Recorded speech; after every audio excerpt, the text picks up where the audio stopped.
Hello guys, I am Shashank from Kaushalya academy और आज हम स्टार्ट करने वाले हैं केमिकल काइनेटिक्स। ठीक है, तो केमिकल काइनेटिक्स जो है basically it is related to the chemical equilibrium और हमने केमिकल इक्विलिब्रियम आपको बहुत अच्छे तरीके से पढ़ाया है और आयोनिक इक्विलिब्रियम साथ में पढ़े हैं। बहुत सारी विषयों पे बहुत वास्ट चर्चा करे हैं हम लोग, तो आप लोगों को बेटा याद होगा। ठीक है, और ये जो पार्ट है आपका केमिकल काइनेटिक्स वाला जो पार्ट है, आज इसका स्टार्टिंग है। स्टार्टिंग में हम लोग बेसिक चीज़ों को बात करेंगे। क्या है काइनेटिक्स, है ना, कैसे आप रिएक्शन पे ये इफेक्ट करता है। दैट मीन्स केमिकल लिखा हुआ है ना, केमिकल काइनेटिक्स लिखा है बेटा, केमिकल काइनेटिक्स लिखा हुआ है। तो केमिकल काइनेटिक्स, केमिकल का क्या काइनेटिक्स हो सकता है, उन सारी चीज़ों पे डिटेल में डिस्कस करने वाले हैं। ठीक है, तो आइए स्टार्ट करते हैं इसको। ये जो रिलेटेड है आपका केमिकल इक्विलिब्रियम वाला जो पोर्शन हमने पढ़ा था बेटा, इक्विलिब्रियम, बेसिकली यहां पे हम लोग केमिकल्स के बीच में रिएक्टेंट और प्रोडक्ट का इक्विलिब्रियम मेंटेन करके रख रहे थे। इक्विलिब्रियम मेंटेन करके रख रहे थे, वहां पे हमने चीज़ों को बहुत सारी चीज़ें देखी भी थी कि आपका रिएक्टेंट क्या होता है, आपका प्रोडक्ट क्या होता है, कितना कम होता है, कितना ज़्यादा होता है और कैसे वो रिएक्ट करके किसी पर्टिकुलर प्रोडक्ट को बनाता है और किस स्टेज पर वो इक्विलिब्रियम अटेन करता है। यहाँ पे हम लोग क्या देखने वाले हैं आपके काइनेटिक्स में, जरा देखिए। इंट्रोडक्शन टू केमिकल काइनेटिक्स या फिर इंट्रोडक्शन ऑफ केमिकल काइनेटिक्स। पहले देखिए कि केमिकल रिएक्शन क्या होते हैं, केमिकल रिएक्शन से क्या करते हो। मान के चलो आपके पास कोई ये ऐसा है, आपने इस कोई सा भी ये केमिकल है, इसमें आपने कोई अनदर टाइप की गैस है या फिर कोई सा भी लिक्विड आपने ड्रॉप किया, तो उनके बीच में साइमल्टेनियस रिएक्शन होंगे। और वो जो साइमल्टेनियस रिएक्शन हो रहा है, वो जो चीज़ है किन किन फैक्टर पे डिपेंड करता है। तो मेनली जो केमिकल रिएक्शंस होते हैं, ध्यान दीजिएगा मैं क्या बोल रहा हूँ और लिखते चलिएगा, नोट्स बनाते चलिएगा इसका, ताकि आपको अच्छा लगेगा। It depends upon the three factors, mainly depends upon the three factor. What that may be. First factor feasibility, कि whether that reaction are feasible और not. What is the meaning of feasibility बेटा, कि वो reaction हो पाएगा, नहीं हो पाएगा, क्या उनके बीच में रिएक्शन पॉसिबल है, that is called feasibility of the reaction.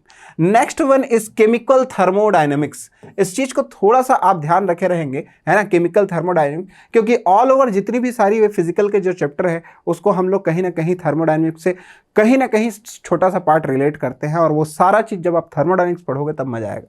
Second factor है इसका, ये फर्स्ट है और ये आपका सेकंड फैक्टर है केमिकल थर्मोडायनेमिक्स।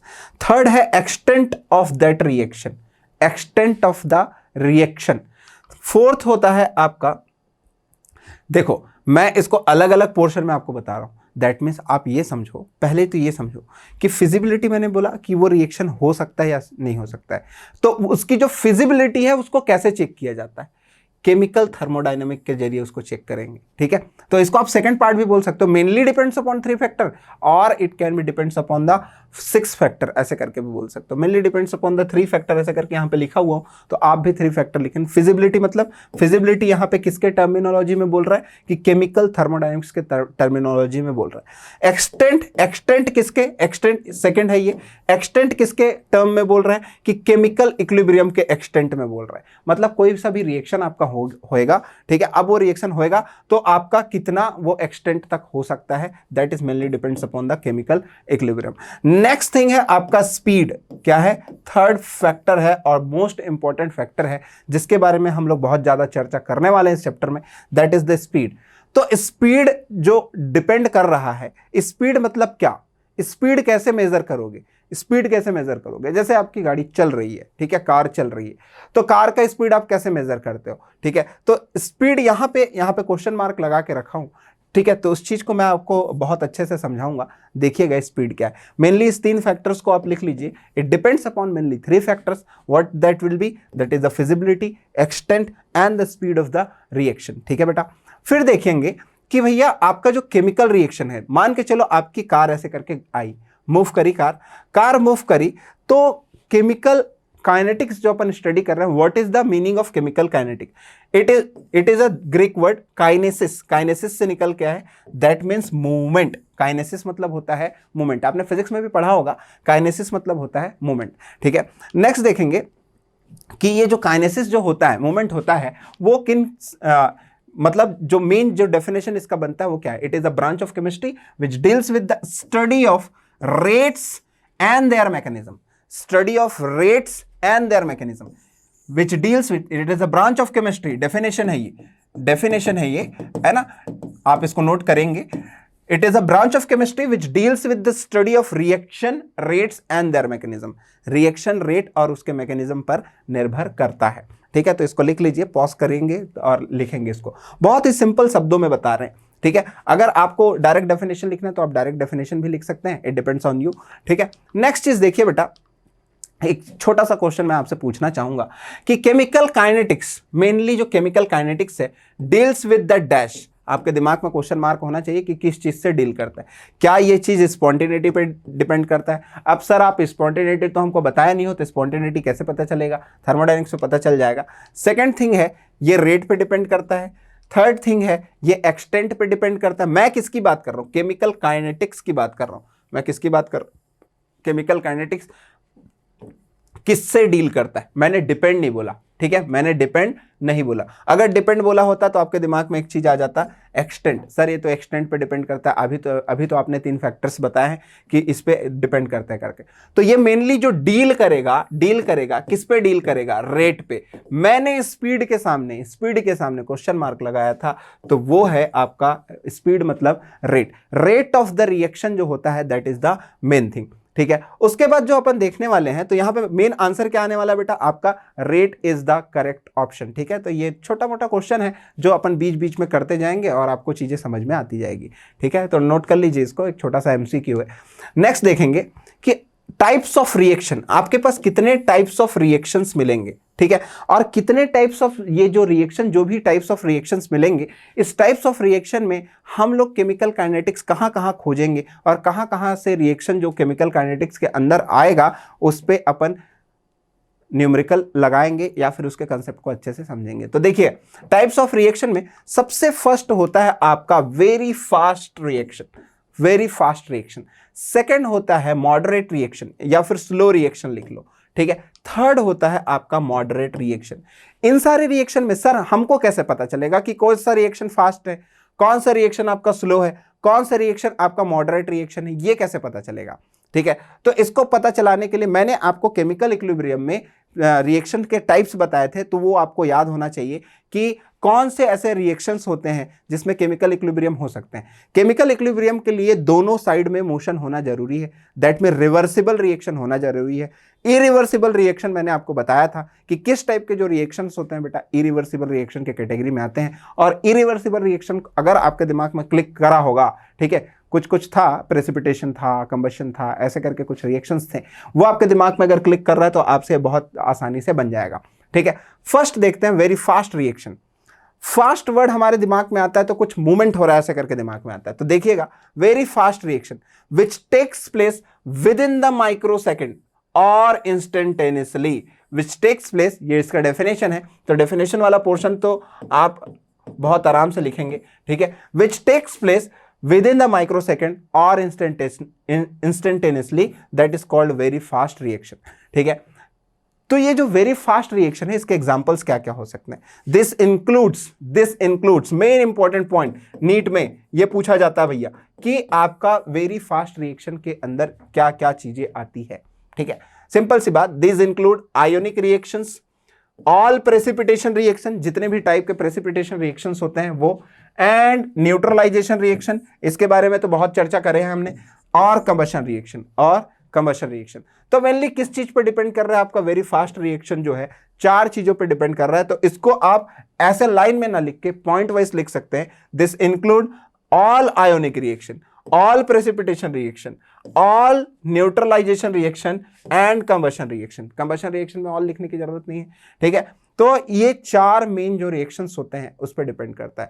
अब आपके दिमाग में एक चीज चमकना चाहिए कि भैया आपका आयोनिक रिएक्शंस किसको बोलोगे, आप प्रेसिपिटेशन रिएक्शन किसको बोलोगे, आप न्यूट्रलाइजेशन रिएक्शन किसको बोलोगे, आप कंबशन किसको बोलोगे। तो मैंने आपको एक एक करके सारी चीजें बहुत अच्छे से बताई है, और यहां पे भी मैं आपको नोट्स दूंगा जिसमें आपको लिखना होगा कि आयोनिक रिएक्शंस हो गया, प्रेसिपिटेशन रिएक्शन हो गया, और आपका न्यूट्रलाइजेशन रिएक्शन। लास्ट क्लास में ही हमने आयोनिक में न्यूट्रलाइजेशन रिएक्शन के बारे में डिस्कस करा था, जिसको आपको पता ही होगा, जब एसिड और बेस का रिएक्शन होता है तो सॉल्ट प्लस वाटर बनता है, that is called neutralisation reaction. देखिएगा एग्जांपल्स ऑफ न्यूट्रलाइजेशन रिएक्शन। सबसे पहले precipitation of silver chloride, most famous precipitation of silver chloride, that means AgCl। तो बेटा ये जहां पे मैं लिखा हूं, ऐसे सेंटेंस में लिखा हूं, तो आपके दिमाग में ना केमिकल इक्वेशन आ जाना चाहिए, ठीक है। वैसे ऑब्वियस सी बात है, मैं केमिकल रिएक्शन भी बताऊंगा, लेकिन आपके दिमाग में केमिकल रिएक्शन आ जाना चाहिए। Precipitation reaction of silver chloride occurs by the mixing of aqueous solution of silver nitrate, aqueous solution of silver nitrate. बहुत सारे बच्चों को नाइट्रेट, नाइट्राइट, नाइट्राइड में कंफ्यूजन होता है, तो उसको आप सेपरेट करके एक छोटा सा नोट्स बना लेंगे कि नाइट्रेट किसको बोलते हैं, नाइट्राइट किसको बोलते हैं, नाइट्रेट किसको बोलते हैं। एंड सोडियम क्लोराइड, इसको तो सारे के सारे लोग जानते हो, है ना, सोडियम क्लोराइड के साथ रिएक्शन होगा करके। फिर देखिएगा ये है आपका रिएक्शन, AgNO3 ने इसके साथ रिएक्शन किया, AgCl बनाया। ये है आपका PPT, क्या बोलते हैं इसको, प्रेसिपिटेट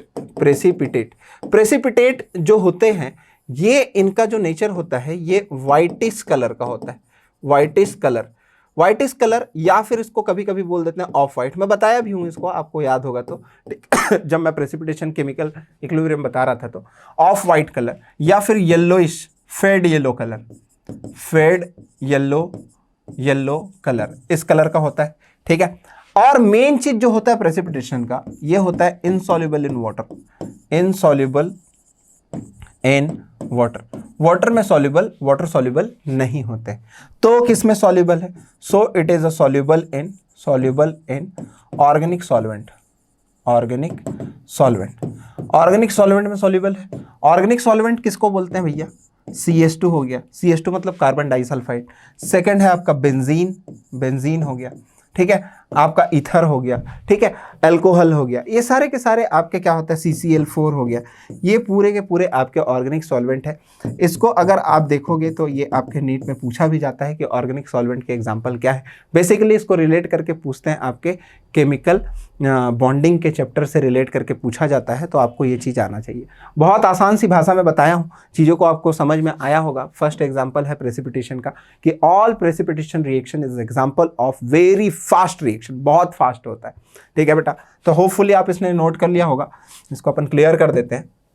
फिर देखिए कि ये जो प्रेसिपिटेशन रिएक्शन है, प्रेसिपिटेट तो बन जा रहा है, AgCl आपका क्या है, PPT है। अब जो PPT बन रहा है, ये किस टाइप की चीजों को शो करेगा, तो आपको फिगर में दिख रहा होगा कि आपने एक बूंद चीज डाला, या फिर कुछ भी एक अमाउंट डाला, बहुत छोटा सा अमाउंट डाला, और रिएक्शन को देखो कितना वाइडली और कितना फास्ट ये अकर हो रहा है। तो इस टाइप का जो रिएक्शन होता है बेटा, इसको बोला जाता है आपका precipitation reaction. And that precipitation जो रिएक्शन है वो किसके अंदर आता है, आपका वेरी फास्ट रिएक्शन के कैटेगरी में आता है। नेक्स्ट देखेंगे इसका very slow reaction.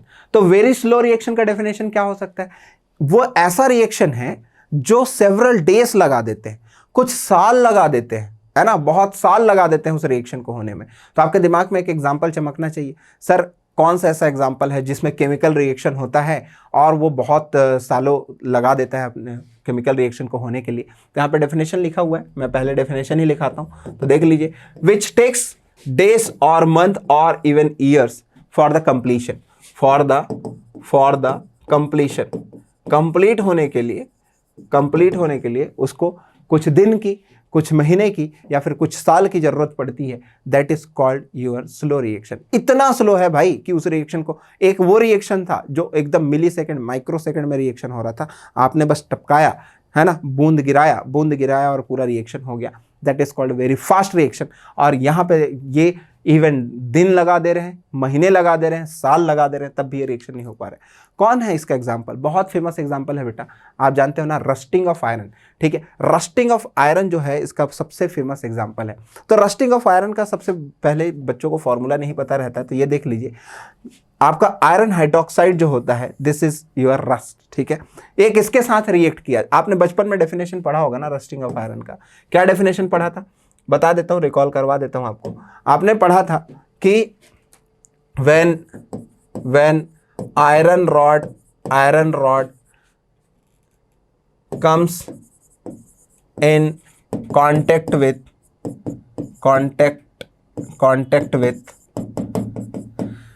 Air and moisture, है ना, इसी को बोला जाता है रस्टिंग ऑफ आयरन। तो देखो आपका ये आयरन है, आयरन रॉड है, ये आपका एयर है, ये आपका क्या है, वाटर है या फिर मॉइस्चर है, इसने ऐसे करके बनाया। फेरस हाइड्रोक्साइड या फिर आयरन हाइड्रोक्साइड बोलते हैं, आयरन हाइड्रोक्साइड या फिर और you can say that ferrous hydroxide. ठीक है। अब यहां पे बहुत सारे बच्चों को ये कंफ्यूजन होता है कि सर हम बैलेंस कैसे करें। तो बैलेंस करने का मैं तरीका आप लोग को बहुत बार बता चुका हूं, जब से फर्स्ट चैप्टर पढ़ा रहा हूं तब से हर चैप्टर में लगभग मैं बैलेंस करने का तरीका आपको बताता हूं। तो बैलेंस करने का तरीका वही होता है, पहले ऑक्सीजन और हाइड्रोजन को छोड़ दो, जो अदर है उसको बैलेंस करो, उसके बाद उन सारी चीज़ों को ऑटोमेटिक बैलेंस हो जाता है। ठीक है, ठीक है। तो रस्टिंग ऑफ आयरन आपको ये फिगर में दिख जाएगा बेटा, रस्टिंग ऑफ आयरन किसको बोला जाता है, रस्ट कैसे चढ़ता है। उसके बाद देखिए मॉडरेट रिएक्शन। मॉडरेट रिएक्शन मतलब वो रिएक्शन जो फास्ट रिएक्शन और स्लो रिएक्शन के बीच में हो, वो रिएक्शन जो फास्ट रिएक्शन और स्लो रिएक्शन के बीच में हो, that reaction is called moderate reaction. Moderate reaction which are neither slow nor fast but takes place in moderate speed और रेट। अब स्पीड को हम ना दूसरा नाम से जानेंगे, दैट मीन्स क्या नाम से जानेंगे, उसको रेट बोलेंगे। स्पीड को क्या बोलेंगे, रेट। इसका मेन चीज बताऊंगा। आप सिंपल सी बात बता रहा हूं ना, जब भी आपको कोई रेट की बात करे, तो मैंने आपको केमिकल इक्विलिब्रियम में बताया था, जब भी कोई रेट की बात करा मतलब आपको मान लेना है कि ये टाइम डिपेंडेंट फिनोमेना है, टाइम डिपेंडेंट फिनोमेना है, फिनोमेनन। ठीक है, टाइम डिपेंडेंट फिनोमेना को रेट बोला जाता है। तो ये चीज आपके दिमाग में रिटेन कर जाना चाहिए। ठीक है, नेक्स्ट देखते हैं कि इसके एग्जांपल्स क्या हो सकते हैं। ठीक है, आपने मॉडरेट रिएक्शन बताया सर, एक तो बहुत फास्ट रिएक्शन था, एक बहुत स्लो रिएक्शन था, एक मॉडरेट रिएक्शन। स्लो रिएक्शन में मैंने आपको एक ही एग्जांपल दिया, तो आपका काम ये है कि स्लो रिएक्शन के 2 और एग्जांपल खोजिए, आप सर्च करिए कि स्लो, बहुत ज़्यादा स्लो, ऐसा रिएक्शन जिसको कई साल लग रहे हैं, कई महीने लग रहे हैं, ठीक है, कई दिन लग रहे हैं कंप्लीट होने के लिए, तो उसका आप एग्जांपल ढूंढिएगा। इसका एग्जांपल देखिए, डीकंपोजिशन ऑफ हाइड्रोजन परऑक्साइड, बहुत फेमस है ये, बहुत ज़्यादा फेमस है। ठीक है, आपको हाइड्रोजन परऑक्साइड का जो डीकंपोजिशन रिएक्शन है बहुत जगह देखने को मिल जाएगा। तो आपके दिमाग में आया होगा कि sir decomposition of H2O2, hydrogen peroxide इसी को बोला जाता है। क्या बनना चाहिए, क्या बनना चाहिए, एकदम सिंपल सा है बेटा, कोई बड़ा चीज़ नहीं है। जब आपका हाइड्रोजन परऑक्साइड डिकम्पोज होता है तो H2O प्लस O2 में ये कन्वर्ट हो जाता है, H2O प्लस O2 में, बशर्ते आपको बैलेंस करना पड़ेगा। मॉलिक्यूलर अगर वे में देखना चाहोगे तो मॉलिक्यूलर वे में ये ऐसा कुछ दिखेगा।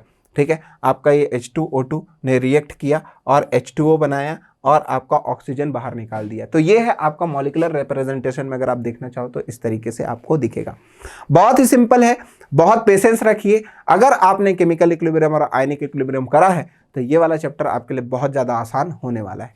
ठीक है, नेक्स्ट देखिए second example, inversion of cane sugar. ठीक है, ये एग्जांपल नंबर 2 है आपका, किसके लिए, मॉडरेट रिएक्शन के लिए। Inversion of cane sugar, cane sugar मतलब होता है आपका शुगर केन ही होता है, शुगर केन वाला, या फिर आप बोल सकते हैं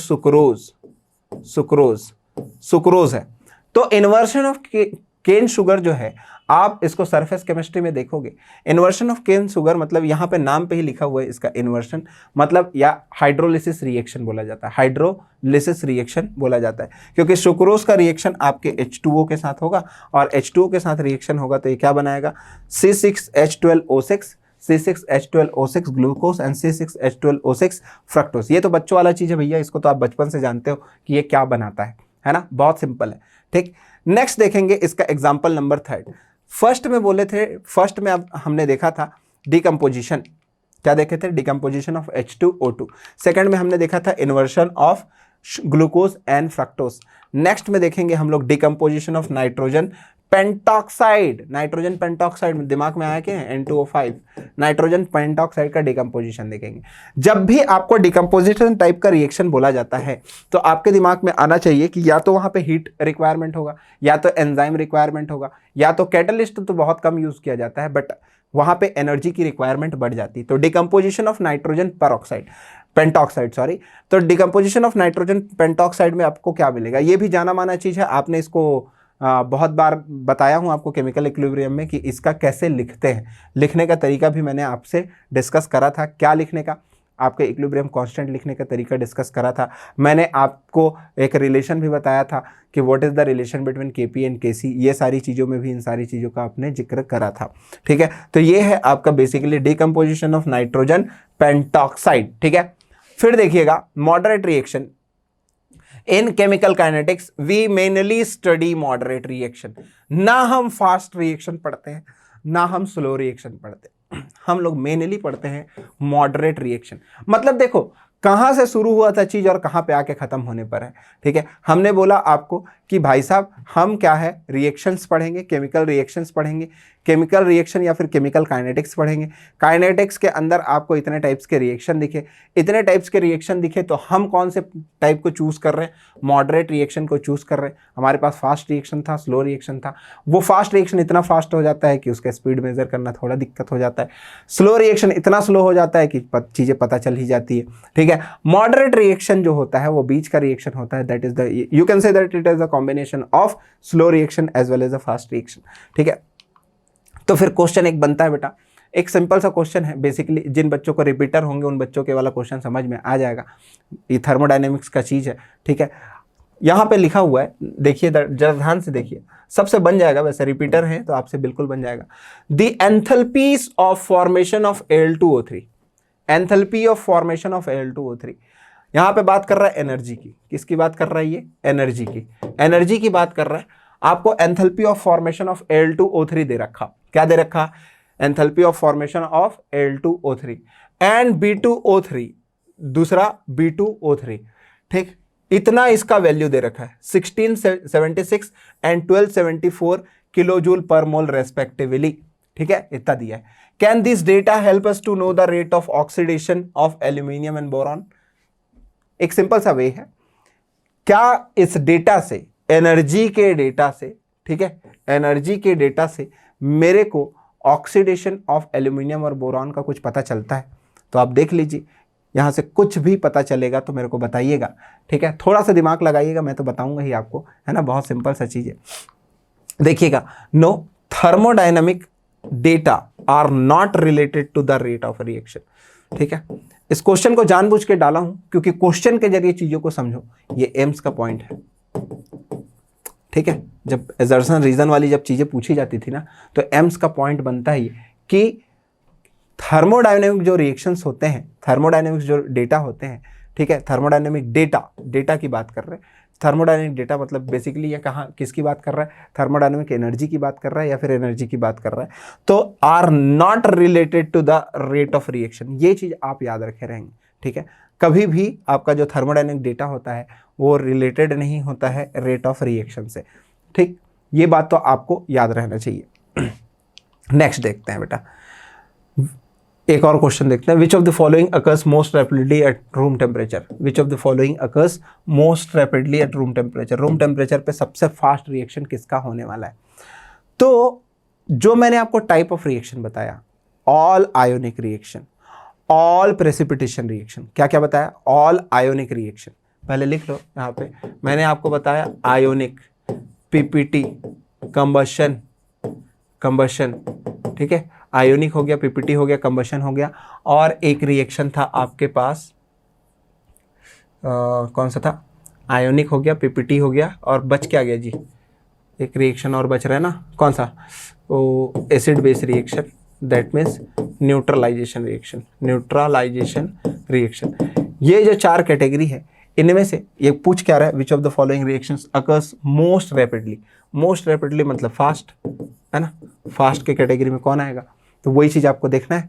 देखिएगा फर्स्ट क्या फास्ट के कैटेगरी में, देख लीजिए, H2 + O2 gives H2O, second H + OH - H2O, glucose था, ग्लूकोज ने बन के इसमें तोड़ दिया, कॉन्सेंट्रेटेड H2SO4 डाल के इसको तोड़ दिया। अब आपको एक चीज़ मैं पूछता हूँ, कॉन्सेंट्रेटेड H2SO4 के बारे में मैंने कुछ बताया था आप लोगों को, अगर याद आ रहा होगा तो।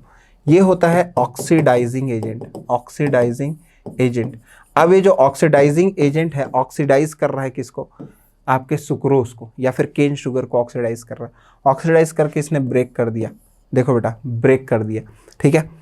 इसमें देखो NO plus O2 gas 2NO2, ठीक है। अभी अभी हमने डिकम्पोजिशन रिएक्शन देखा था जिसको अपन मॉडरेट रिएक्शन के कैटेगरी में देखे थे, ठीक है। मॉडरेट रिएक्शन के कैटेगरी में चीज़ें डिकम्पोज हो रही है, ठीक है।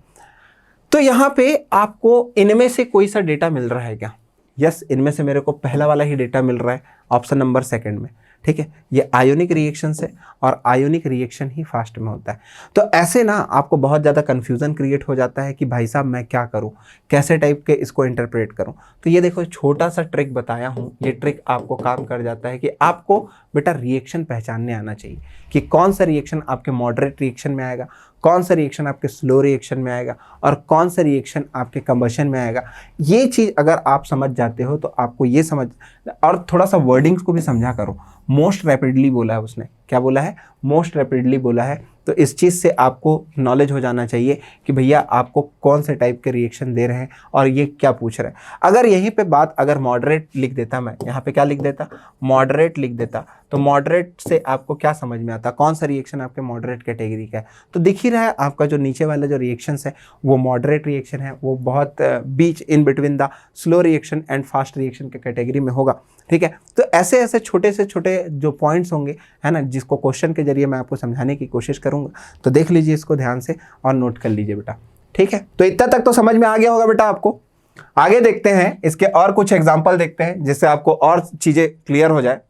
तो देखिए कि speed of reaction can be, it can be what, तो आपके दिमाग में आना चाहिए it is a moderate, it is a very fast, very slow, all of this.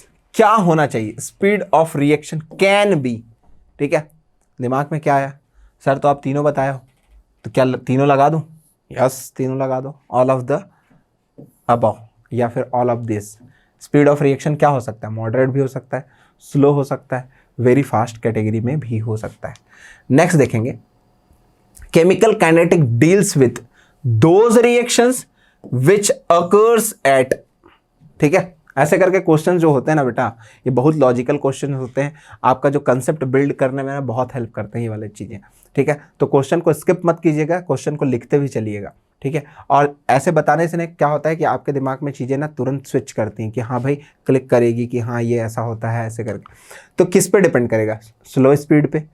Chemical kinetics deals with those reaction, किस रिएक्शन के साथ केमिकल काइनेटिक्स? पहले तो आप क्वेश्चन के लैंग्वेज को समझा करो। Chemical kinetics deals with, main deals with, किस टाइप के रिएक्शन के साथ डील करता है? स्लो स्पीड के साथ, मॉडरेट स्पीड के साथ, फास्ट स्पीड के साथ, ऑल ऑफ दिस। तो आपको आंसर पता ही है, बता देते हैं क्या है? Moderate speed. हमको ज़्यादा से ज़्यादा इसी पे पढ़ाई करना होता है केमिकल काइनेटिक्स के अंदर, ठीक है। ये बात तो समझ में आती है, आती है।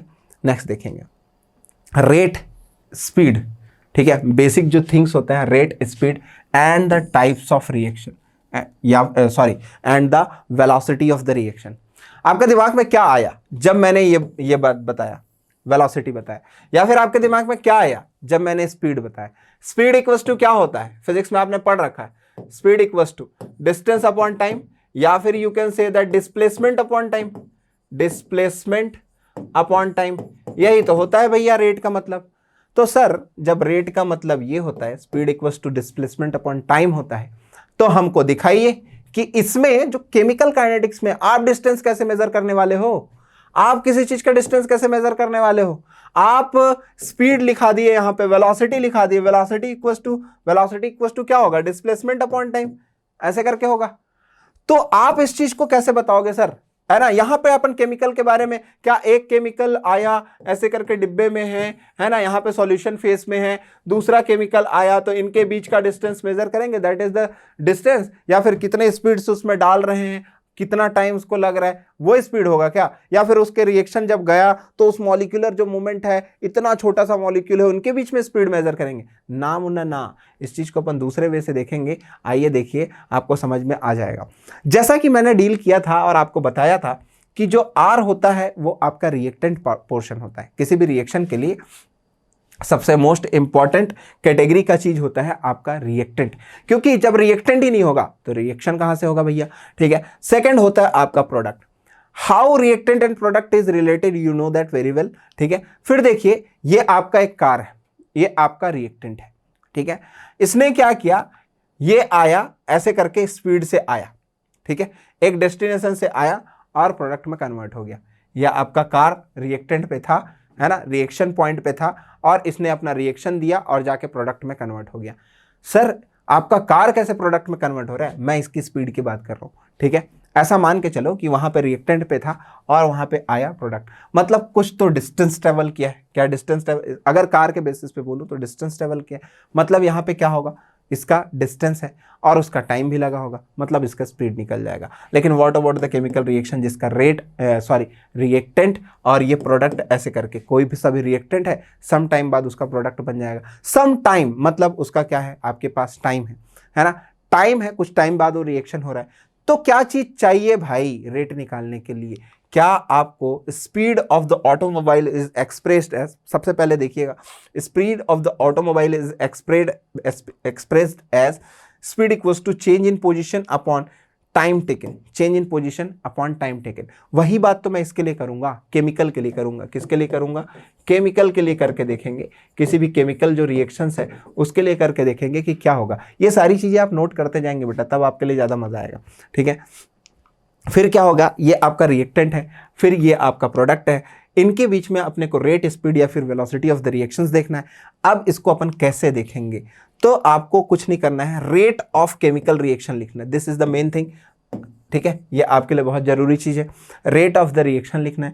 रेट ऑफ द रिएक्शन मैंने बताया ना, अगर कोई रिएक्शन हो रहा है तो टाइम की जरूरत तो पड़ेगी, तो मेन चीज क्या है, उसके ऊपर जो डिस्टेंस की जगह पे आप लिखने वाले हो वो क्या है, rate equal to change in concentration. Yes, change in concentration, obvious सी बात है। यहां पे अगर मॉडरेट रिएक्शन हो रहा है, यहां पे लेट से कि कोई कॉन्सेंट्रेशन रखा हुआ है, अब जो कॉन्सेंट्रेशन रखा हुआ है तो उस चीज को आपने कुछ रिएक्शन करवाया और वो प्रोडक्ट में चेंज हो गया, तो उसका क्या चेंज हो रहा है, मेनली देखा जाए तो कॉन्सेंट्रेशन उसका चेंज हो रहा है। इस चीज को हमने बहुत अच्छे से डिस्कस किया था आपका केमिकल इक्विलिब्रियम में, आपको याद ही होगा, ठीक है। तो इसको देखिए, चेंज इन कॉन्सेंट्रेशन। अब एक चीज बताइए बेटा मेरे को, कॉन्सेंट्रेशन को मैं किससे दिखाता था? कॉन्सेंट्रेशन को मैं स्क्वायर ब्रैकेट से दिखाता था। मान के चलिए आपका ये कोई रिएक्शन है, A प्लस बी रिएक्शन दिया इक्विलिब्रियम में, C प्लस डी बना दिया। अब ये A plus B C plus D बना दिया, तो ये वाला पार्ट आपका रिएक्टेंट है, ये वाला पार्ट आपका प्रोडक्ट है, ठीक है। तो ये जो रिएक्टेंट वाला जो पोर्शन है उसको आप कैसे लिख सकते हो, concentration of A, concentration of B, ऐसे करके लिख सकते हो, ठीक है। अगर मैं के लिखना चाहूँ इसका, तो के तो आप जान ही गए होगे, concentration of C, concentration of D upon concentration of A and concentration of B. Is that clear? यहाँ तक तो पक्का आपको क्लियर होगा, है ना, नो डाउट, बहुत ईजी चीज़ है। वही चीज़ को अपन थोड़ा सा इसके केमिकल रिएक्शन के जरिए चलते हैं, क्योंकि यहाँ पे तो लिख दिया इसने चेंज, हमने डायरेक्ट ऐसे करके चीज़ों को देखा था, और ये भाई साहब ने यहाँ पे लिख दिया चेंज इन कॉन्सेंट्रेशन, कॉन्सेंट्रेशन का चेंज अपॉन टाइम टेकन को आप रेट बोलोगे करके। तो इस चीज़ को और देखिए ध्यान से कि इसका डेफिनेशन क्या होगा। एक मिनट बेटा, इसका डेफिनेशन क्या होगा, स्टैंडर्ड जो डेफिनेशंस होते हैं वो डेफिनेशन आप लिखिएगा। Rate of reaction may be defined as a change in concentration of any one of the reactant और प्रोडक्ट पर यूनिट टाइम, ठीक है। Any one of the reactant और प्रोडक्ट पर यूनिट टाइम, मतलब यहाँ पे दोनों के बारे में चर्चाएं हो रही है कि रेट ऑफ द रिएक्शन को आप कैसे डिफाइन करोगे। Rate of the chemical reaction, rate है, रेट ऑफ रिएक्शन या फिर रेट ऑफ केमिकल रिएक्शन के नाम से जाना जाता है। बहुत कन्फ्यूजन होता है, कई बच्चे रेट ऑफ केमिकल रिएक्शन लिख लेते हैं, उसके बाद जब उसको कभी कभार पूछ दो कि रेट ऑफ रिएक्शन क्या होता है करके, तो वो कन्फ्यूज हो जाते हैं। तो आपको ऐसा नहीं होना है, ईजी है बहुत ज़्यादा। रेट ऑफ द रिएक्शन में भी defined as a change in concentration of any one of the reactant और product per unit time. Per unit time अगर concentration of any one of the reactant और product अगर change हो रहा है, that is called आपका rate of the reaction. Simple है बेटा, बहुत ज़्यादा सिंपल है। इसका थोड़ा सा की हाईलाइट देखिए, representing a rate of reaction. Rate of reaction को अपन कैसे रिप्रेजेंट करेंगे, या फिर रेट जो है उस चीज़ को रिप्रेजेंट करने के लिए जो change in concentration with respect to time हो रहा है उस चीज़ को अपन रिप्रेजेंट करते हैं। तो ये आपका रिएक्टेंट हो गया एज यूजुअल जैसा दिखा। उसके बाद आपका रिएक्टेंट से क्या बनने वाला है, रिएक्टेंट से प्रोडक्ट बनेगा। अब देखिए the rate of disappearance of R, rate of disappearance of R. इसका सीधा साधा सा एग्जांपल देता हूँ। रिएक्टेंट है आपका, रिएक्टेंट पूरा भरा हुआ है, जैसे कि हमने केमिकल काइनेटिक्स में डिस्कस करा था, 10 ग्राम दिया हुआ है। तो एक समय आएगा, ये कब 10 ग्राम है, टाइम t इक्वल टू 0 पे 10 ग्राम है। एक समय आएगा कि ये सारी चीज़ें ना कम होती चली जाएगी, रिएक्टेंट का जो अमाउंट है या फिर यू कैन से दैट इसका जो कॉन्सेंट्रेशन है वो कम होने लग जाएगा।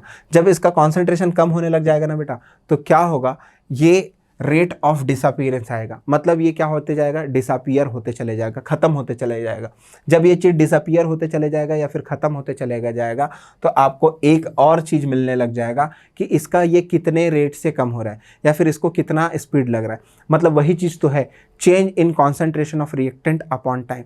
रिएक्टेंट का कॉन्सेंट्रेशन पहले कितना था, कुछ समय बाद, लेट्स से कि आपका जो टाइम है, ये मान के चलो ये आपका रिएक्टेंट है, ये आपका प्रोडक्ट है, टाइम t इक्वल टू 0 पे ये 10 ग्राम रहा था, time t equal to 5 second पे ये 5 ग्राम हो गया। ठीक है, तो इसका कॉन्सेंट्रेशन क्या हो गया, चेंज हो गया। तो इनिशियली इसका कॉन्सेंट्रेशन R0 इनिशियल जो था कुछ तो था, लेकिन R0 R फाइनल जो अगर इसका देखोगे तो ये तो चेंज हो गया। तो ऑब्वियस सी बात है, आप क्या करोगे, जब चेंज निकालते हैं तो ज़्यादा माइनस कम करते हैं। क्या करते हैं, ज़्यादा माइनस कम। तो कुछ समय बाद वो तो ऑब्वियसली कम हो रहा है, तो ज़्यादा minus come upon time taken. ठीक है, यही इस आपका रेट इक्वेशन बनेगा, यही आपका रेट इक्वेशन बनेगा। बेसिकली सिंपल लैंग्वेज में अगर बताऊं तो आपको अभी यहाँ पे मैं डिजिटल वे में बता दूंगा कि कैसे आपका rate of disappearance of reactant आप निकालोगे। ठीक है, तो इसको ज़्यादा ना बताते हुए देखिए, rate of reaction equal to क्या लिखोगे, decrease in concentration of R. जैसे कि मैंने बताया कि पहले initial time t equal to 0 पे उसका कॉन्सेंट्रेशन सम 10 रहा होगा, कुछ समय बाद उसका कॉन्सेंट्रेशन चेंज होकर 8 हो गया होगा, 7 हो गया होगा, लेकिन समय तो लिया ना। ठीक है, upon time taken, rate of reaction for disappearance of R के डिसअपीयरेंस होने के लिए रेट ऑफ रिएक्शन जो लिख रहे हो, decrease in concentration of R upon time taken आप लिखोगे। ठीक है, ये एकदम सिंपल सा चीज़ है। यहाँ पे थोड़ा सा साइन का भी इशू आता है, वो चीज़ मैं आपको बताऊंगा कि साइन कैसा होता है। अब मान के चलिए, बता ही देता हूँ यार, सिंपल सी बात है। अगर आपके पास ये आपका a प्लस बी कोई सा इक्विलिब्रियम में c प्लस डी दे रहा है, मान के चलो, या फिर इक्विलिब्रियम में नहीं है भी है तो ये c प्लस डी दे रहा है। आपने देखा कि ये वाला जो है 10 ग्राम है, कुछ समय बाद ये 5 ग्राम हो गया। ठीक है, और यहाँ पे बनना तो शुरू हो गया, समझ में आई बात। Initially time t equal to 0 पे ही काम हो रहा है, अब ये 5 ग्राम हो गया। अब चीज़ों को ऐसा समझो बेटा कि ये ना कंटिन्यू क्या हो रहा है, डिक्रीज हो रहा है, कंटिन्यू ये हो रहा है डिक्रीज। जब कंटिन्यू चीज़ें डिक्रीज हो जाती है ना, तो आप क्या लिखोगे, आप रेट इक्वल टू लिखोगे minus D R by D T. क्या लिखेंगे आप, minus D R by D T. ये ऐसे करके रिप्रेजेंट करता है, इसीलिए यहाँ पे नेगेटिव साइन आता है। Negative sign indicates that decrease in concentration, decrease in concentration। concentration को decrease होना ही नेगेटिव साइन concentration को decrease होना बताता है। तो ये सारी चीज़ आपको एकदम बेसिक सा, एकदम छोटा सा चीज़ है जो आपको समझ में आना चाहिए। वही चीज़ अगर आप देखोगे तो यहाँ पे टाइम t इक्वल टू 0 पे 0 कॉन्सेंट्रेशन था, लेकिन यहाँ पे 5 ग्राम बन गया। तो अगर आप प्रोडक्ट के बारे में जानना चाहोगे तो प्रोडक्ट में यहाँ पे प्लस वैल्यू आ जाएगी। क्या वैल्यू आ जाएगी, प्लस वैल्यू आ जाएगी। प्लस वैल्यू क्यों आएगी, क्योंकि भैया उसका plus value positive value, that means इसका फॉर्मेशन हो रहा है। क्या हो रहा है, फॉर्मेशन हो रहा है। तो फॉर्मेशन हो रहा है दैट मीन्स ये बन रहा है, और बन रहा है दैट मीन्स ये पॉजिटिव चीज़ हो रहा है, और यहाँ पे चीज़ें कॉन्सेंट्रेशन डिक्रीज हो रही है। तो यहाँ तक तो बातें आपको समझ में आई होगी। इसको हटा देता हूँ क्योंकि डिजिटल वे में आपको मैं दिखाता हूँ कि क्या होता है। ठीक है, नेक्स्ट देखिएगा, R1 रिएक्शन है, मान के चलिए आपका R1 रिएक्टेंट है, T1 टाइम ले रहा है, और R2 एक दूसरा रिएक्टेंट है। मतलब एक R2 इनिशियली R1 की वैल्यू जो मैं 10 ग्राम बताया, 5 ग्राम जो बताया वो R2 की वैल्यू है, वैसे T2 हो गया वहाँ पे। ठीक है, उसके बाद क्या हुआ, del T change in time तो होगा ना, टाइम ये t इक्वल टू 0 पे था, ये t equal to T days पे है लेट से, तो चेंज इन टाइम क्या होगा, t2 माइनस टी वन, क्योंकि वो तो 0 टाइम पे था बेटा। और ये जो मान के चलो ये t2 है ना, यहाँ पे लिखा हुआ था ना आपका, ये वाला रिलेटेड टू t2, ये वाला रिलेटेड टू t1, तो यहाँ पे ये जब रिलेटेड टू t2 है मतलब ऑब्वियस सी बात है इसकी वैल्यू ज़्यादा होगी, क्योंकि वो तो टाइम t इक्वल टू 0 पे है। तो यहाँ पे जब आप चेंज दिखाओगे, क्या दिखाओगे, चेंज दिखाओगे, तो क्या हो जाएगा, del T equal to t2 minus T one, तो डेल आर की वैल्यू, चेंज इन कॉन्सेंट्रेशन की वैल्यू, देखो कई बच्चे ना ऐसे भी लिख देते हैं, ऐसा बिल्कुल नहीं लिखना रे भाई साहब, ऐसे करके change in concentration of R है, ना कि कॉन्सेंट्रेशन ऑफ आर चेंज, ठीक है। तो ये बाहर में रहेगा, तो change in concentration of R, R2 minus R1 लिखोगे। तो यहाँ पे एक चीज़ और समझ में आएगी आपको, एकदम ध्यान से देखिएगा, यहाँ पे बहुत ध्यान से देखिएगा। जैसे मान के चलो R2 माइनस R1 कर रहे हैं आप, तो अगर आपको नेगेटिव साइन वाला कंसेप्ट नहीं समझ में आया ना, तो यहाँ पे मैं आपको वैल्यू निकाल के आपको चीज़ें समझा देता हूँ। देखिए आपका ये a है प्लस ये b है, ये दिया आपका c प्लस डी। अब देखिएगा कि इसका जो R1 कॉन्सेंट्रेशन है ना, R1 जो है वो है आपका 10 ग्राम, ठीक है। R2 जो कॉन्सेंट्रेशन है वो है 5 ग्राम, ठीक है। यहाँ पे जो टाइम दिया था बेटा, टाइम t इक्वल टू 0 पे था, यहाँ पे time t equal to 2 second पे था, ठीक है। ये t1 है, ये t2 है, ठीक है। अब ध्यान से देखिएगा, ये वाला रिएक्टेंट साइड है आपका, रिएक्टेंट साइड है, और ये वाला आपका प्रोडक्ट साइड है। अब इसको देखिएगा कि अगर आप किसी चीज़ का रेट लिख रहे हैं, ठीक है, रेट लिख लो, ठीक है। रेट किसका, आप इस वाले साइड का लिख रहे हैं, representing the rate of reaction for disappearance of R, reactant के साइड का लिख रहे हैं, तो आपको क्या करना पड़ेगा, change in concentration upon time, जो कि यहाँ पे लिखा हुआ है।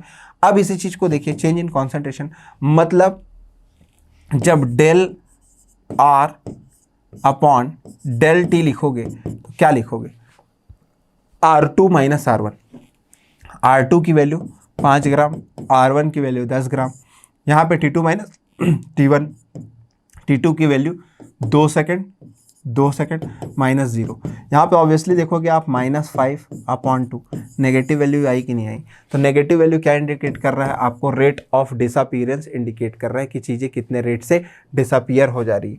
बात समझ में आया कि नहीं, बहुत छोटा सा चीज़ बताया हूँ लेकिन बहुत ज़्यादा मीनिंगफुल है, तो आप इसको भी इधर साइड से आप नोट कर लेंगे इसके जस्ट नीचे, ठीक है। उसके बाद इसको मैं हटा दे रहा हूँ, रफ कर दे रहा हूँ, ताकि और भी आपको चीज़ें मैं बता सकूँ, ठीक। तो फिर देखिए ये ऐसे करके हुआ, ठीक। तो आपके पास क्या आया, ये देखिए minus del R upon D T, minus del upon D T आया। तो रिएक्टेंट फिर से देखेंगे, यहाँ पे क्या आया, ये आपका जब डिसअपीयरेंस ऑफ आर देख रहे हो तो minus del R upon D T आपके पास आ गया। दूसरा देखते हैं, representing the rate of reaction, rate of reaction को आप रिप्रेजेंट करोगे तो रिएक्टेंट से क्या बना, प्रोडक्ट बना, ठीक है। अब देखेंगे अपन rate of appearance, rate of appearance product, जो चीज़ मैं यहाँ पे बताया था ना वो जस्ट उल्टा हो जाएगा यहाँ पे, मतलब यहाँ पे आपका नेगेटिव साइन आया था किसमें, रिएक्टेंट जब डिसअपीयर हो रहा था, रिएक्टेंट जब डिसअपीयर हो रहा था तो नेगेटिव साइन आया, जब जब आपका प्रोडक्ट अपीयर हो रहा है तो पॉजिटिव साइन आएगा। क्यों पॉजिटिव साइन आता है इसका भी मतलब देख लीजिए, उसके बाद इसको रफ कर दूंगा। ये है आपका a प्लस बी, इसके जस्ट नीचे लिख लीजिएगा बेटा, और ये है आपका c प्लस डी।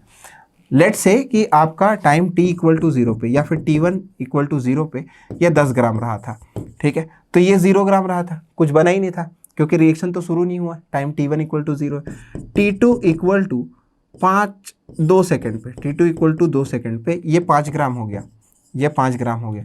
जब ये 5 ग्राम हो गया तो ये भी कितना हो गया होगा, 5 ग्राम ना बोल के इसको 4 ग्राम मान के चलो, ये 4 ग्राम हो गया, ये आपका 6 ग्राम बनेगा, ठीक है। हम लोग law of mass of conservation use कर रहे हैं, ठीक है, कंसिडर कर रहे हैं, तो कंजर्व हो जा रहा है, तो ये 4 ग्राम है और ये आपका 6 ग्राम है। अगर आप इस प्रोडक्ट साइड की वैल्यू देखेंगे ना तो आपको चीज़ें समझ में आएगी कि आपको रेट लिखना है, तो rate equal to change in concentration of product upon time taken को भी डिफरेंस में लिखेंगे। तो टाइम टेकन के अगर डिफरेंस में लिखेंगे तो आपको चीज़ें यहाँ से क्लियर होनी चाहिए कि आपका चेंज इन कॉन्सेंट्रेशन क्या है। तो अपन क्या लिखते हैं, अगर ये आपका R2 है या फिर P2 मान के चल लो, ये आपका P1 है, तो मैं क्या लिखूंगा बेटा, del P upon del T, ठीक है, इक्वल टू रेट। तो इधर देखिएगा डेल पी मतलब आपका ये P2 माइनस P1 बोल सकता हूँ मैं इसको, ठीक है। P2 की वैल्यू कितनी है 6 ग्राम, मैंने लिख दिया 6 माइनस 0। यहाँ पे डेल टी की वैल्यू कितनी है initial T2 minus T1 2 minus 0। तो यहाँ पे आप देख रहे होंगे आपको 6/2 आया जो कि पॉजिटिव वैल्यू में आ रहा है। And this positive value indicates that formation takes place, ठीक है। तो यहाँ तक बातें आपको बहुत अच्छे से क्लियर हो रही होगी, ठीक है। तो इसको ना इसके जस्ट नीचे लिख लो, फिर इसका जो डेफिनेशन वगैरह जो चीज़ें हैं उसको आप नोट करते रहिएगा। आप स्क्रीन को पॉज कर लीजिए और इसको लिख लीजिए। फिर देखिएगा, इसको हटा देता हूँ मैं। Rate of reaction equal to क्या लिखोगे, increase in concentration of product. वहाँ पे क्या लिखे थे, decrease in concentration of product. यहाँ पे लिखेंगे increase in concentration of product upon time taken, ठीक है। और वहाँ पे जो नेगेटिव वैल्यू लिखे थे, ठीक है, आप देख के चलिए 81 टाइम ले रहा है, ये P1 है, ठीक है, कॉन्सेंट्रेशन ऑफ P1 है। वही ये P2 है, यहाँ पे T2 आपको देखने को मिल जाएगा, ये T2 आपको देखने को मिल गया, ये रिलेटेड टू ये रिलेटेड टू ये वाला कॉन्सेंट्रेशन, ठीक है। उसके बाद आपको देखने को मिलेगा del T equal to T2 minus T1 ये होता है, तो आप तो जानते ही हैं, ठीक। उसके बाद देखिएगा कि आपको del P equal to P2 minus P1, हमेशा याद रखे रहिएगा, P2 माइनस P1 लिखोगे या फिर R2 माइनस R1 लिखोगे, तब जाके आपको पता चलेगा कि कौन सा वैल्यू, यहाँ पे वैल्यू नेगेटिव आएगी और यहाँ पे वैल्यू पॉजिटिव आएगी, ये आपको क्लियर होगा। जब वैल्यू नेगेटिव आएगी तो आप क्या बोलोगे कि यहाँ पे डिक्रीज हो रहा है, दैट मीन्स क्या हो रहा है, ये आपका कम हो रहा है। यहाँ पे वैल्यू इंक्रीज हो रही मतलब यहाँ पे फॉर्मेशन हो रहा है, या फिर यहाँ पे डिसअपीयरेंस हो रहा है, यहाँ पे अपीयरेंस हो रहा है। ये सारी चीज़ें, छोटी छोटी जो चीज़ें, इसको आप याद रखे रहिएगा। फिर इस रेट ऑफ रिएक्शन के इक्विवेलेंट क्या आ जाएगा, पॉजिटिव साइन आएगा। पॉजिटिव साइन तो मैं पहले बता चुका हूँ आप लोग को, डेल पी अपॉन क्या हो जाएगा, डेल टी, और ये positive that means rate of appearance इसको बोल सकते हो। तो ये सिंपल छोटी छोटी मगर मोटी बातें हैं, और भी चीज़ों को चर्चा करते हैं, तब तक आप इसको लिख लीजिए। नेक्स्ट देखिए बेटा, graphical representation, most important thing है, ठीक है, चीज़ों को समझने के लिए।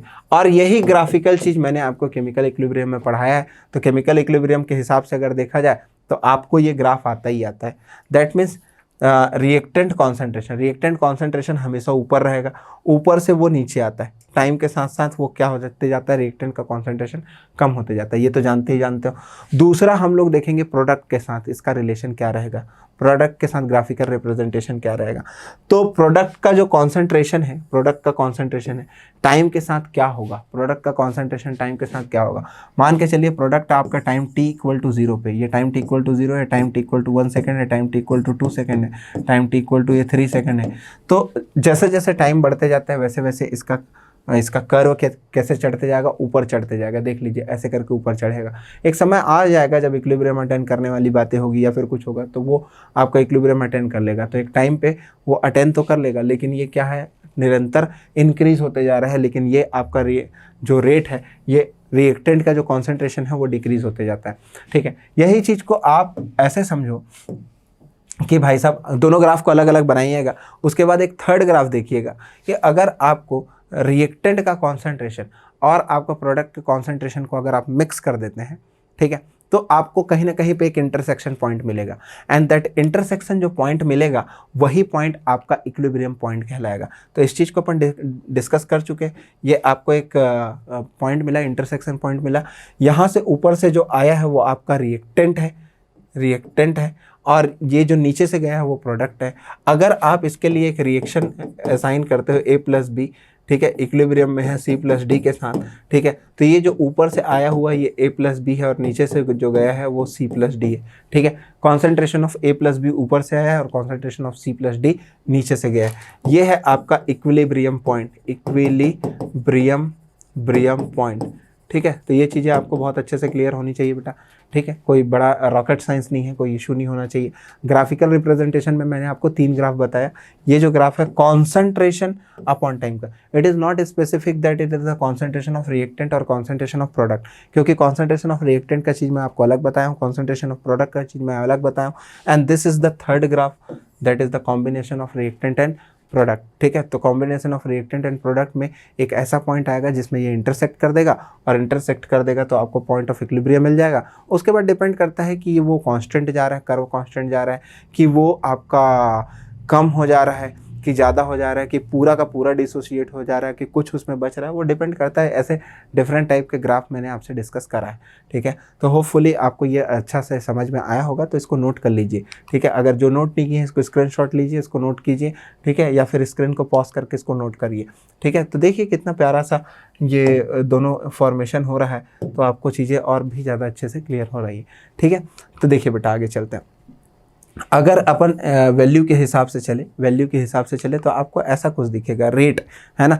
हम क्या देख रहे हैं, पहले कॉन्सेंट्रेशन देख रहे हैं, फिर अपन देखें रेट। रेट क्या होता है, टाइम के साथ साथ रेट क्या होते जाता है। यहाँ पे देखो टाइम के साथ साथ रेट डिक्रीज हो रहा है, टाइम के साथ साथ रेट क्या हो रहा है, डिक्रीज हो रहा है। सबसे पहले रेट यहाँ पे था, रेट यहाँ पे था, तो जीरो में इसका रेट इतना था, लेकिन कॉन्सेंट्रेशन जैसे जैसे कॉन्सेंट्रेशन कम होते गया, कॉन्सेंट्रेशन जैसे जैसे कम होते गया, रिएक्टेंट के हिसाब से अगर देखोगे तो रिएक्टेंट का कॉन्सेंट्रेशन जैसे कम होता है तो रेट ऑफ रिएक्शन भी वैसे कम होता है।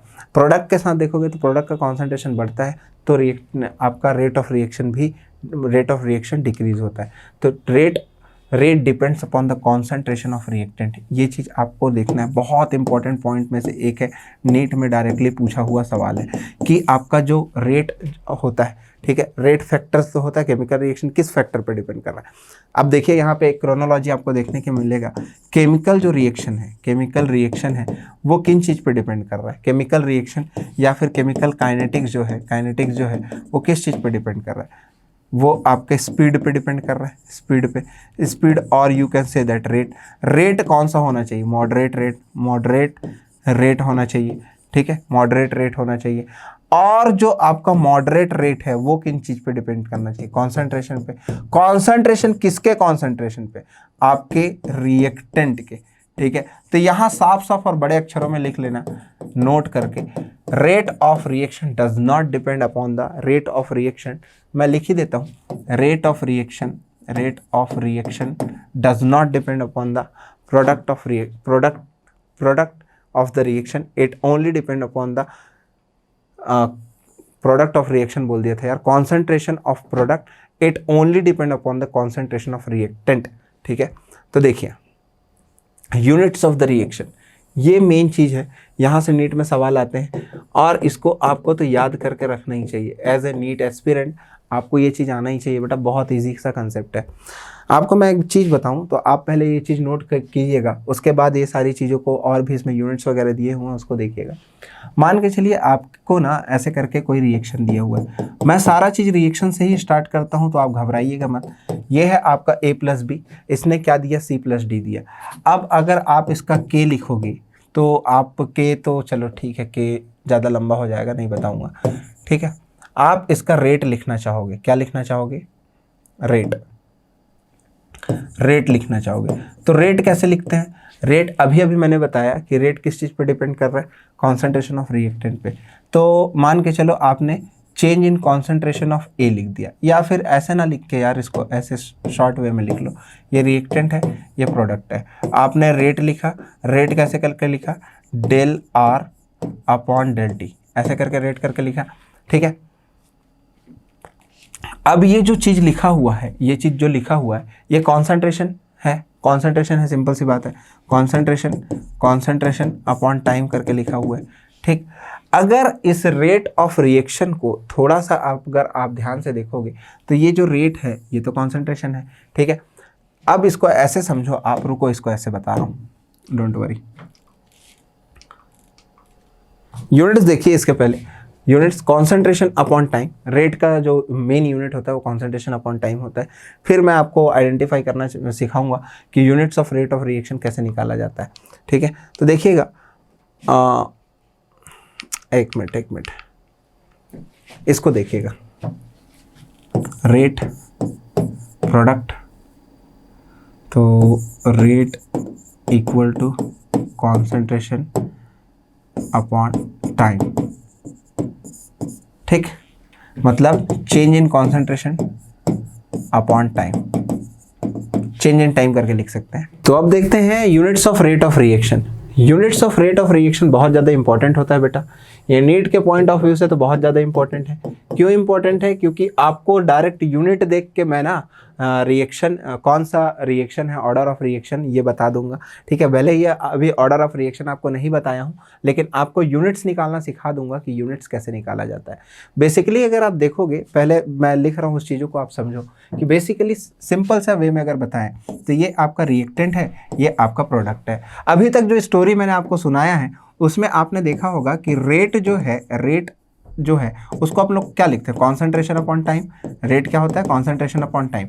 तो रेट क्या होता है? Rate is directly proportional to the concentration of reactant. Concentration of reactant, reactant के कॉन्सेंट्रेशन।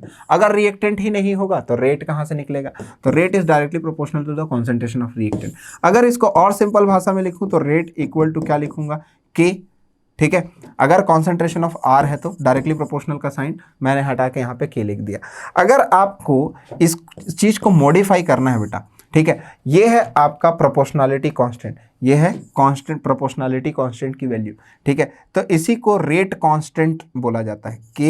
के equal to rate constant of the reaction. This is your rate constant of the reaction. K equal to rate constant of the reaction.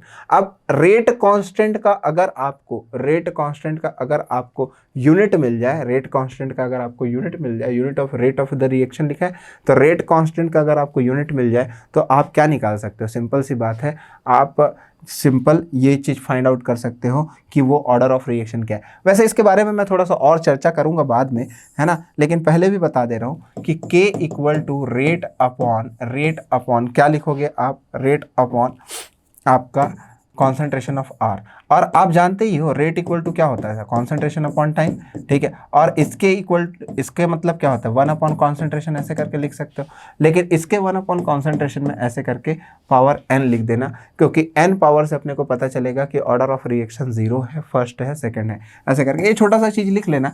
वैसे तो जब order of reaction बताऊँगा तो आपको ये चीज़ समझ में आ ही जाएगा, ठीक है, डोंट वरी। तो ये एक चीज़ आपको समझ में आया कि K क्या है? Rate constant of the reaction है। Rate constant of the reaction है, मतलब rate constant of the reaction equal to concentration upon time into 1 upon concentration to the power n होता है।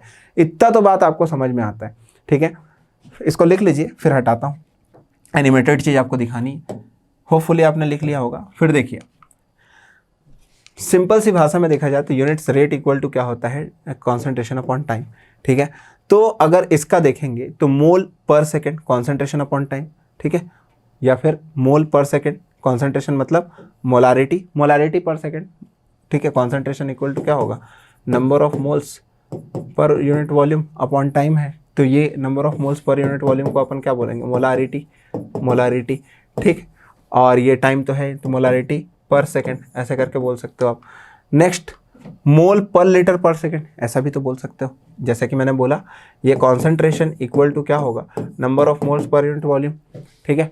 अब नंबर ऑफ मोल्स और ये है लीटर, तो ये मोल्स पर लीटर पर सेकेंड, ठीक है। या फिर सेकंड ना करके उसको क्या कर सकते हो आप? पर मिनट में भी कन्वर्ट कर सकते हो। तो आप पे डिपेंड करता है कि आप चीज़ों को कैसे समझते हो। देख लीजिए, सिर्फ कॉन्सेंट्रेशन की बात, तो सर वो पहले जो बताया था वो क्या है, उसको थोड़ा सा होल्ड में रखिएगा, क्योंकि मैंने आपको ऑर्डर ऑफ रिएक्शन नहीं बताया। नेक्स्ट लेक्चर में जब ऑर्डर ऑफ रिएक्शन बताऊंगा ना, तब मैं डायरेक्ट यहाँ से स्टार्ट करूंगा, तो आप घबराइएगा मत। K equal to concentration upon time into 1 upon concentration to the power n ऐसे लिखूंगा ना, तो घबराइएगा मत, ठीक है। नेक्स्ट देखिए कि इसको मोल पर डेसीमीटर पर मिनट भी लिख सकते हैं, ठीक है। डेसीमीटर क्यूब पर डेसीमीटर क्यूब मतलब पर लीटर को पर डेसीमीटर क्यूब भी लिख सकते हैं, सिंपल सी बात है। फिर देखिए units of rate of reaction in gaseous reaction. Gaseous reaction में क्या लोगे? तो आपको तो पता ही है बेटा, गैसियस रिएक्शन में हम लोग क्या लेते थे, और आपको ये भी पता होगा कि पार्शियल प्रेशर जब अपन K निकालते थे तो क्या लेते थे, ठीक है। तो पार्शियल प्रेशर में ATM लेते थे, यहाँ पे हो जाएगा पार्शियल प्रेशर अपॉन टाइम, तो पार्शियल प्रेशर का यूनिट होगा ATM और टाइम का होता है पर सेकेंड, तो ये हो जाएगा ATM पर सेकेंड, ऐसे करके इसका यूनिट हो जाएगा। ठीक, तो ये चीज़ तो आपको बहुत अच्छे से समझ में आई होगी, तो इसको नोट डाउन कर लीजिए। अब इसका ना थोड़ा सा एक आध न्यूमेरिकल लगाते हैं, तब आपको समझ में आएगा। ठीक है, न्यूमेरिकल दैट मीन्स एक लॉजिकल क्वेश्चन। ठीक है, लास्ट में देखते हैं। Units of rate of the reaction involving gases can be expressed. Involving gases can be express, अभी पीछे देखा था आपने, मोल से एक्सप्रेस करेंगे, मोल पर लीटर पर सेकंड से एक्सप्रेस करेंगे, कि एटीएम पर सेकंड से एक्सप्रेस करेंगे, कि ऑल ऑफ दिस। तो ऑब्वियस सी बात है, आपको आंसर पता चल गया होगा, एटीएम पर सेकंड से एक्सप्रेस करेंगे। नेक्स्ट क्वेश्चन आप देखिए कि भाई साहब आपको concentration of reactant depends on, concentration of जो रिएक्टेंट है, reactant blank with time, concentration of reactant blank with time, क्या increases with time, decreases with time, कि बोथ ए एंड बी और नॉन ऑफ द अबव। ठीक है, none of this. कौन सा आना चाहिए? कॉन्सेंट्रेशन ऑफ रिएक्टेंट टाइम के साथ क्या होना चाहिए? जैसे जैसे टाइम होते जाता है रिएक्टेंट घटते जाता है, कम होते जाता है ना, डिसोशिएट होते जाता है, डिक्रीज होते जाता है उसका कॉन्सेंट्रेशन, तो क्या हो जाएगा? डिक्रीज हो जाएगा। इसी का जस्ट अपोजिट अगर मैं आपको बोलूँ कि कॉन्सेंट्रेशन ऑफ प्रोडक्ट क्या होगा? Remain same.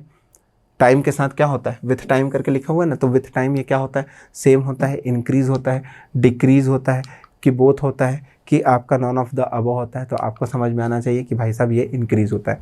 तो ऐसे करके हमने आपको सिर्फ और सिर्फ इसके बेसिक चीज़ों के बारे में जानकारी दी है। ठीक है, तो आपको ये चीज़ समझना है। ठीक है, थोड़ा सा नोट्स बनाना है, क्योंकि आगे चल के आपको बहुत मज़ा आने वाला है। ठीक है, till then good bye, thank you very much guys.